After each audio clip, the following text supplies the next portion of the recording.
Alors, en fait, il y a plusieurs dimensions à cette mise en danger. Il y a tout d'abord le mépris des règles et des lois concernant la protection des travailleurs contre les risques du travail. Il y a une sorte de, moi, ce que j'appelle un droit de tuer presque, de la part des employeurs et y compris de l'État employeur. C'est-à-dire que sur les lieux de travail, il est admis que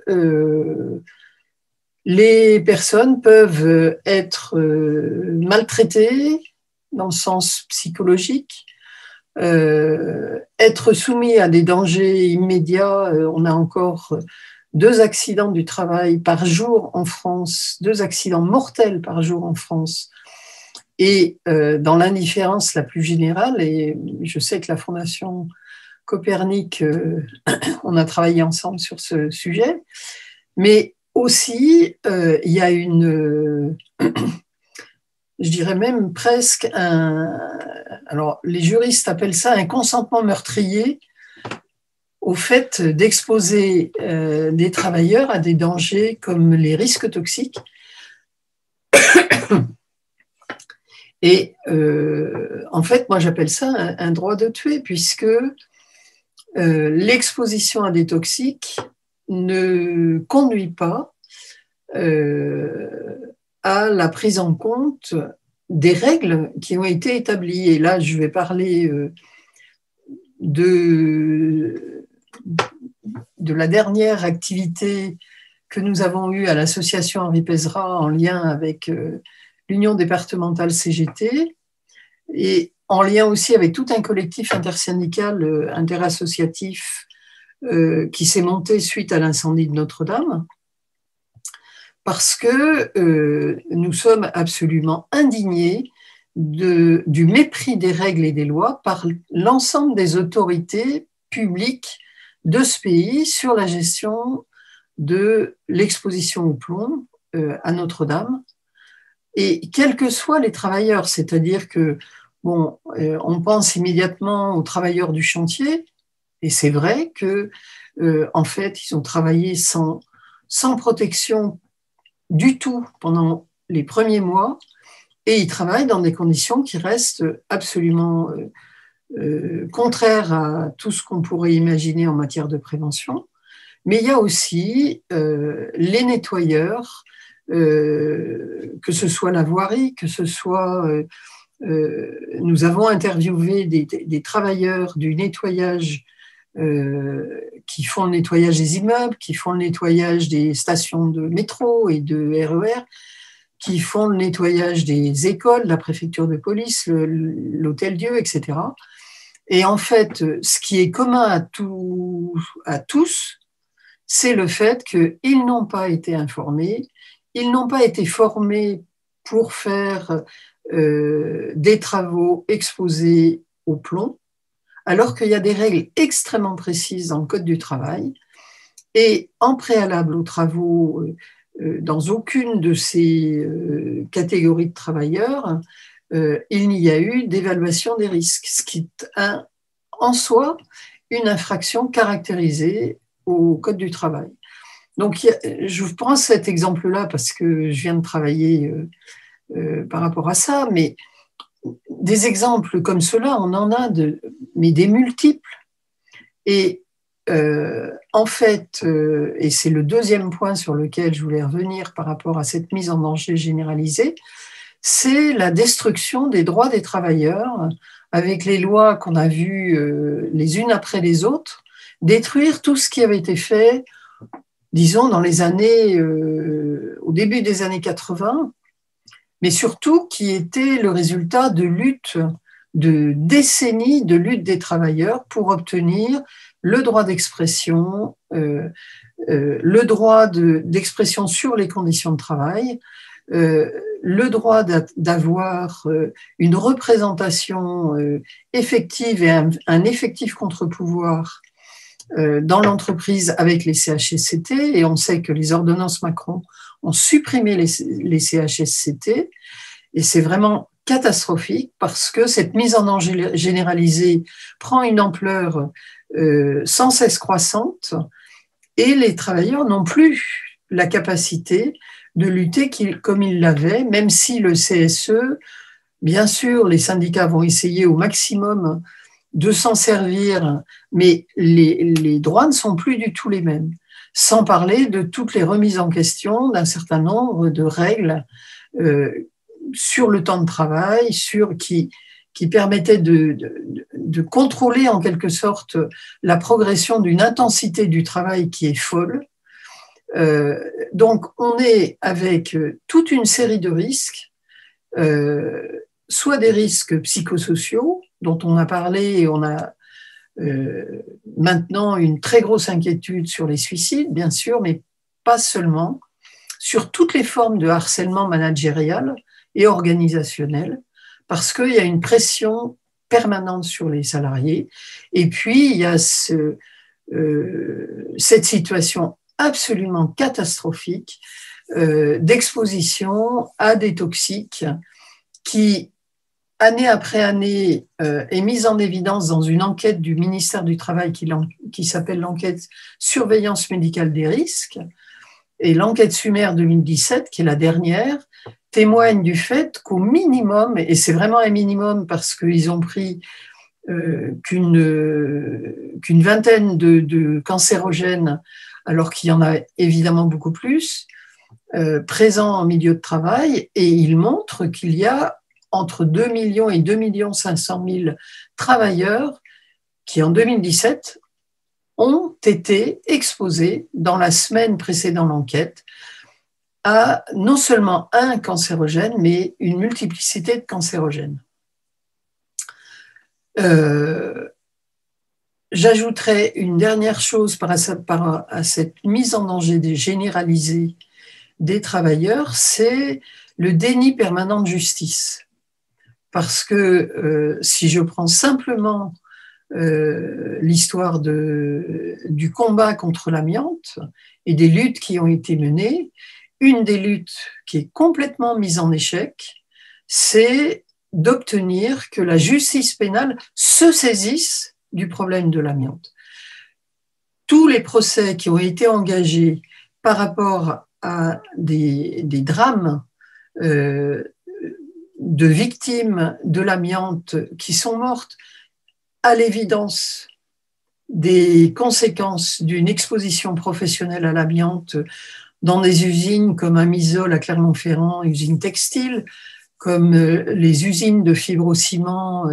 d'amiante-ciment, Eternit, Saint-Gobain, toutes ces usines ont exposé des travailleurs en toute connaissance de cause, puisqu'ils savaient et que le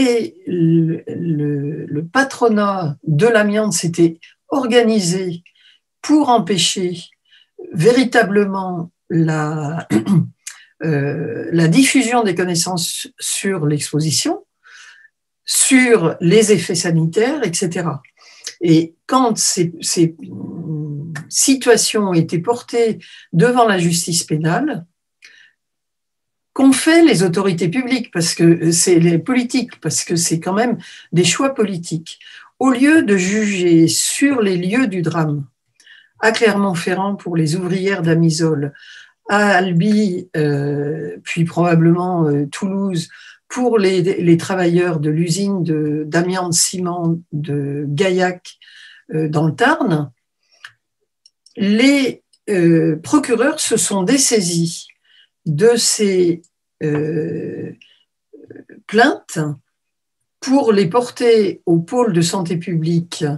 de Paris. Et en fait, en faisant cela, en délocalisant les procès, ils ont éloigné, je dirais, les juges des faits accablants sur lesquels il y avait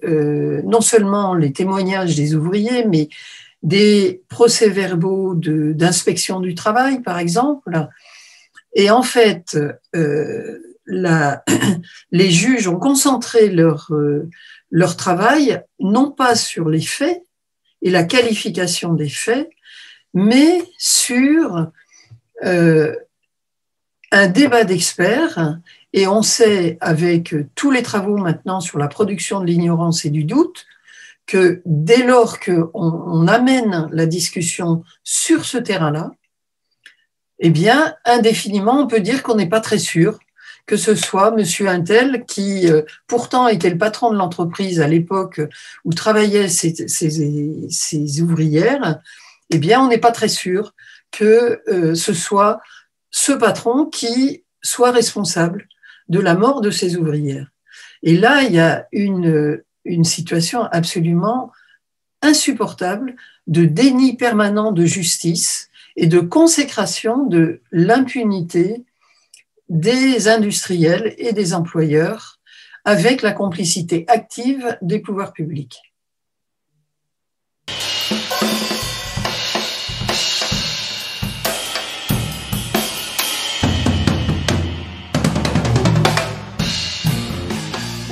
Que faire pour rendre la santé comme droit fondamental? Je dirais qu'il y a un premier point qui est que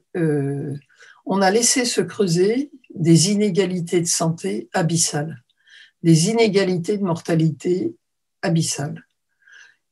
Et ces inégalités, c'est en fait une manière de, en quelque sorte, faire disparaître les travailleurs,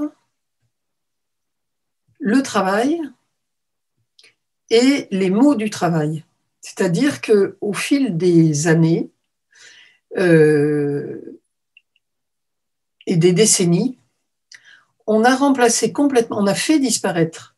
le travail en tant que travail vivant au profit d'un seul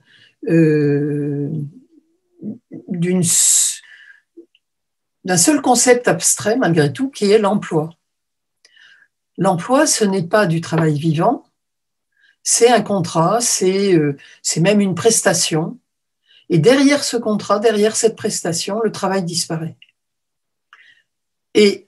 avec la disparition, non, alors le travail existe et le travail vivant est omniprésent dans la vie quotidienne plus que jamais, mais en tant que enjeu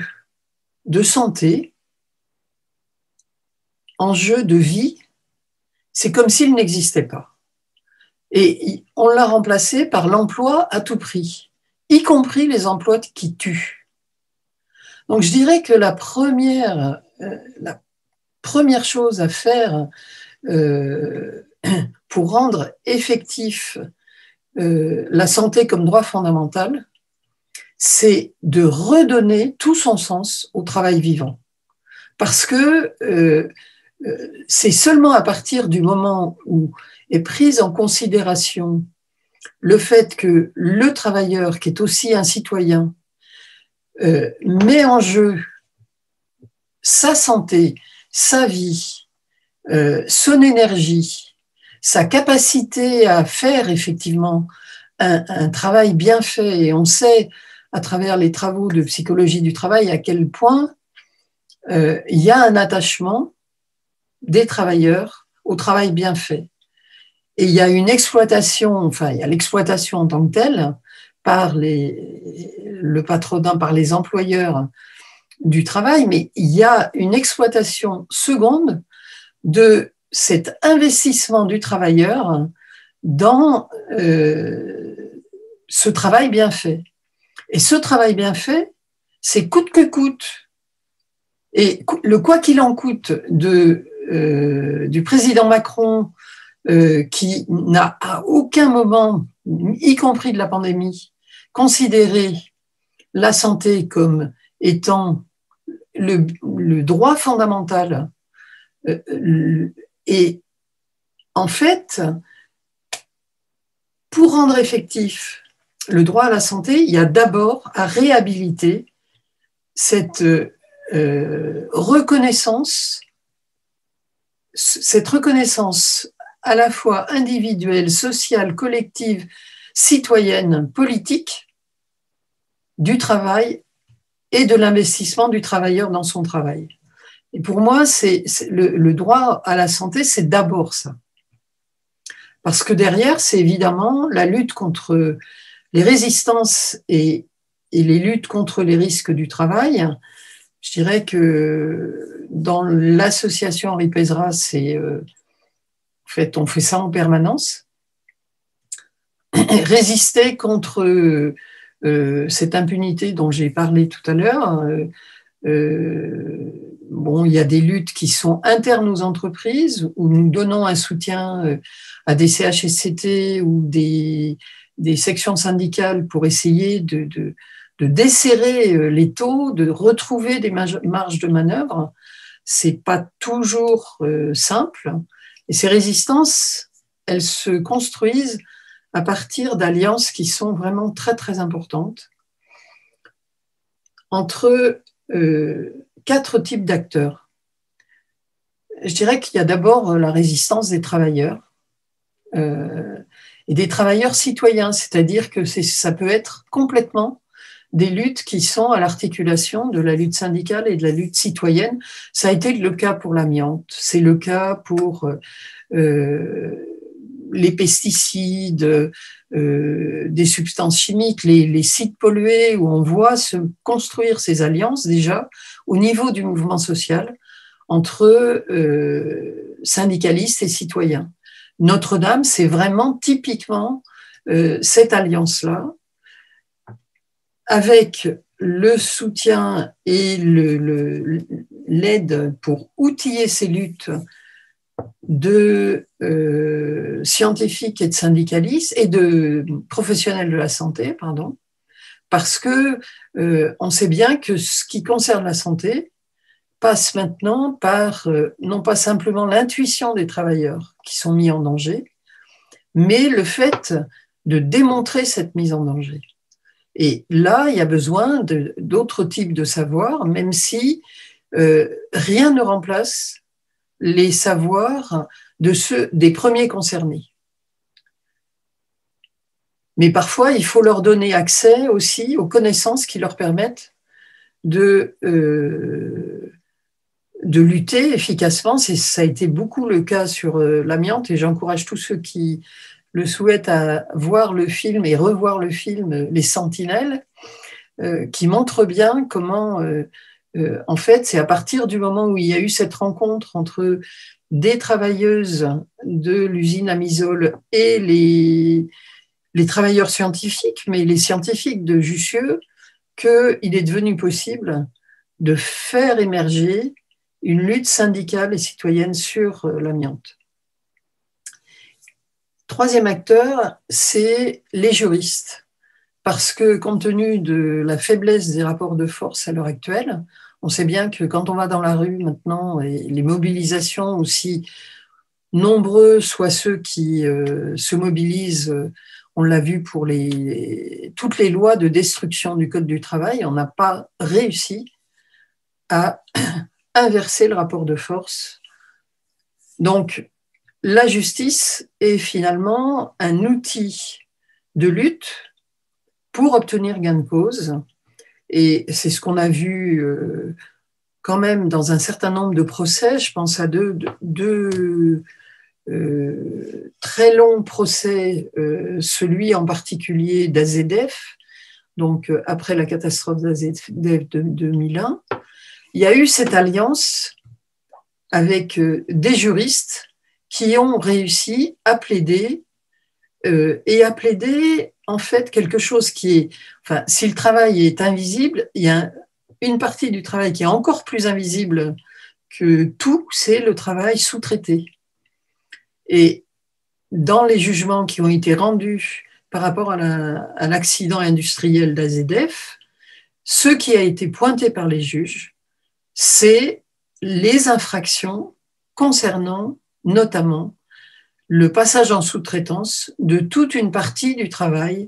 de maintenance et de gestion des déchets sur le site d'AZF Total. Quatrième acteur de cette alliance, ce sont les journalistes d'investigation.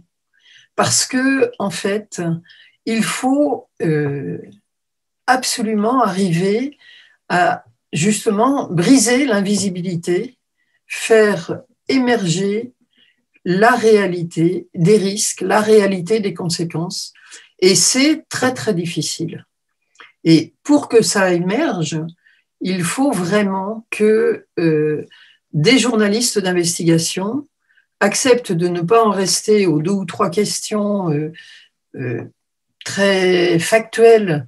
et en donnant la parole éventuellement à des protagonistes antagonistes, ce qui fait qu'au final, pour ceux qui écoutent et pour ceux qui lisent,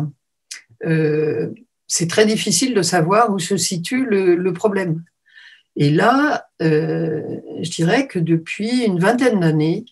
depuis la crise de l'amiante dans les années 90, on a de plus en plus la possibilité de travailler avec des journalistes qui prennent le temps de comprendre de quoi on parle et qui, je dirais, s'engagent aussi, parce que c'est pas facile de s'engager au niveau des journalistes, qui s'engagent aussi en faisant des travaux approfondis, y compris sous la forme de publications. Je pense aux ouvrages de Stéphane Aurel et Stéphane Foucard concernant les pesticides, concernant la production du doute et en fait cette espèce de possibilité de mensonge caractérisé permanent. C'est vrai qu'on a un grand besoin aussi de ces journalistes qui prennent le temps et qui s'engagent avec nous. Alors, un dernier point par rapport au droit fondamental, à la santé comme droit fondamental. En fait, moi, j'ai travaillé sur cette question-là au début des années 70, dans une période où l'OMS, ça a été une petite parenthèse dans la vie de cette organisation internationale, intergouvernementale, préconisait les soins de santé primaires, les soins de santé de base, avec un slogan « La santé pour tous » en l'an 2000. Aujourd'hui, ça fait sourire, ce slogan. Mais à l'époque, c'était pris très au sérieux dans un certain nombre de pays qui ont mis en place un maillage assez extraordinaire de soins de santé de base. Et moi, j'ai eu le privilège de participer sur quelques programmes sanitaires en Algérie à ce choix de stratégie d'accès aux soins qui donne véritablement l'accès à tous et en particulier à ceux qui autrement n'y auraient jamais accès. Et c'est ce qui nous a manqué cruellement dans la gestion de la pandémie. Donc je voulais juste le souligner. Ceux qui veulent en savoir plus, ils peuvent lire le premier entretien que j'ai fait dans Politiques assassines et lutte pour la santé au travail.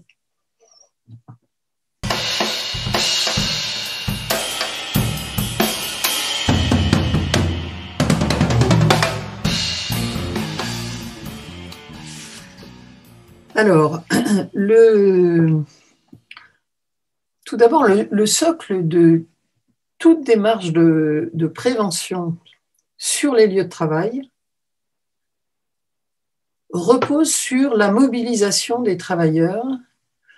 et sur les marges de manœuvre à conquérir ou reconquérir pour défendre leur droit à la santé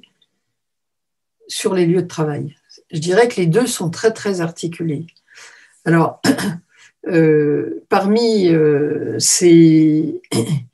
marges de manœuvre, je vais revenir à ce que j'ai un peu dit dans la première question, mais je voudrais quand même y revenir parce que c'est très important. En fait, on ne peut pas faire un bon travail d'amélioration des conditions de travail si on ne part pas d'une possibilité pour les travailleurs eux-mêmes d'analyser leur activité. C'est-à-dire que l'activité de travail, c'est les ergonomes et les psychologues du travail qui, en France en particulier, ont vraiment permis de faire émerger l'importance de considérer l'activité de travail comme étant ce par quoi, justement, le travailleur va contribuer à ce qu'un bureau des méthodes ou des ingénieurs ne peuvent jamais faire, c'est-à-dire véritablement comprendre comment organiser le travail pour à la fois répondre aux exigences productives et en même temps permettre aux travailleurs de, d'une part, assurer ces exigences productives, mais se protéger aussi au niveau de leur santé et trouver les stratégies qui leur permettent de faire le travail bien fait qu'ils aiment faire. Donc, ça suppose qu'il y ait une véritable révolution, entre guillemets, pour faire cesser cette injonction permanente managériale sur la manière de produire, la manière de travailler, le temps pour le faire, etc., pour redonner aux travailleurs un espace, des marges de manœuvre pour s'organiser et pour s'organiser en collectif. C'est-à-dire que c'est aussi redonner sens au collectif du travail. Et on sait très bien qu'à l'heure actuelle, on est dans le processus inverse, c'est-à-dire on a une individualisation qui est absolument insupportable du point de vue de cette question des marges de manœuvre des travailleurs dans le travail. Et ces marges de manœuvre, ça ne peut pas être contenu du seul point de vue du management ou même des ingénieurs de production. Ça suppose en temps réel la possibilité non seulement d'un droit d'expression, mais d'un retour des travailleurs en collectif sur ce qui s'est bien passé dans le travail, ce qui s'est moins bien passé, et d'analyser comment passer de l'un à l'autre. Moi, j'ai travaillé avec l'histoire du Covid, avec des CHSCT, notamment d'enseignants, qui revendiquaient ce droit-là. Le ministère de l'Éducation a produit un manuel de 60 pages absolument illisible pour organiser les soi-disant précautions Covid après le premier confinement. En fait, ce que revendiquaient les enseignants, et c'était plutôt des enseignants du primaire cette fois-là, c'était de pouvoir se réunir en équipe pour examiner les conditions dans lesquelles se faisait l'école là où ils étaient, parce que entre une école Troisième République ancienne avec une hauteur de plafond et je suis désolée du mot, mais les cages à lapins dans lesquelles on met les enfants à l'heure actuelle, évidemment, les conditions ne sont pas les mêmes. Et se posait, par exemple, le fait de devoir dédoubler des classes parce que 30 élèves dans une cage à lapins, là, vous faites un véritable foyer de contamination. Donc, en fait, c'est des exemples pour dire les travailleurs ont l'intelligence de situation qui leur permet d'organiser si on leur laisse cet espace-là. Et en fait, ce droit d'expression, je ne suis pas sûre que le terme soit bien approprié pour désigner cette dynamique du collectif de travail face aux exigences productives, mais face aussi aux situations auxquelles il doit être affronté. Le deuxième droit qui doit être remis au devant de la scène, c'est le droit de retrait. On est dans une situation où les risques du travail atteignent des centaines de milliers de travailleurs. Et on a vu avec le Covid que les travailleurs ne pouvaient pas faire usage de leur droit de retrait. Des employeurs ont refusé le droit de retrait. Et je voudrais citer en fait ce qui est en train de se passer en Belgique, où des chauffeurs de bus, plusieurs centaines de chauffeurs de bus ont exercé leur droit de retrait après le premier confinement à Bruxelles pour dire on travaille dans des conditions qui ne nous protègent pas de la contamination. La régie des transports bruxellois a refusé le droit de retrait et leur a imputé une retenue sur salaire des jours de droit de retrait. Et là, il y a un procès qui a commencé à l'automne. Alors évidemment, avec la lenteur de la justice belge comme celle de la justice française, on n'est pas prêt de voir l'issue de ce procès, mais je trouve que c'est important d'encourager les travailleurs à aller même en justice si on leur refuse ce droit de retrait qui est je dirais, le dernier rempart quand on n'a pas pu imposer le respect des règles du Code du travail. Et puis, bien sûr, moi, je suis très, très favorable à ce qu'on lutte pour la recréation des CHSCT, parce que les CHSCT ont été et sont, pour ceux qui en ont encore, le lieu d'un contre-pouvoir institutionnalisé légal qui permet même, y compris en justice, de faire reconnaître des droits qui ont été bafoués sur les lieux du travail. Je terminerai par quelque chose qui me tient à cœur, qui est la possibilité aussi pour les travailleurs de remettre en cause les productions mortifères, comme on l'a vu dans le cas de l'amiante. C'est-à-dire que ce qui s'est passé dans le cas de l'amiante, ce n'est pas je dirais la lutte, notamment dans les années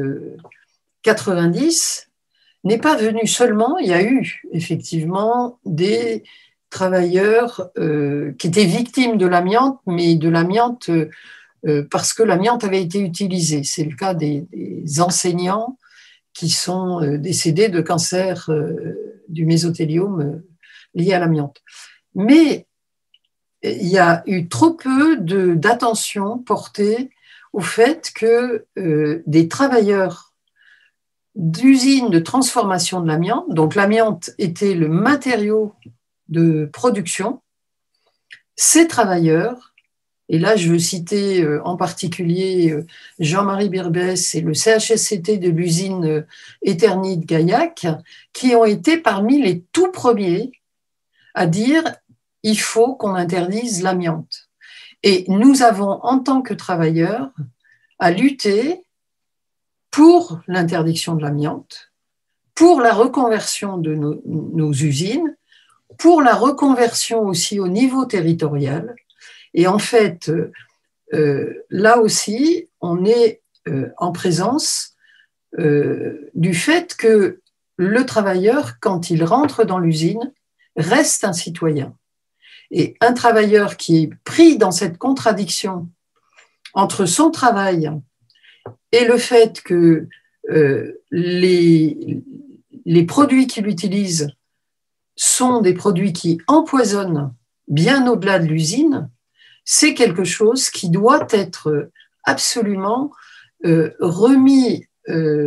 sur la table au niveau syndical. Alors je sais qu'il y a actuellement des syndicats qui s'en saisissent, qui font un travail remarquable là-dessus,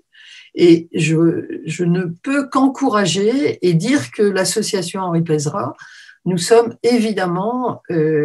très ouverts à travailler avec des syndicats d'entreprises, des syndicats territoriaux pour avancer sur ce terrain-là. Les productions mortifères doivent cesser. Je parle des pesticides, je parle du nucléaire, je parle de l'industrie pétrolière, de l'industrie chimique.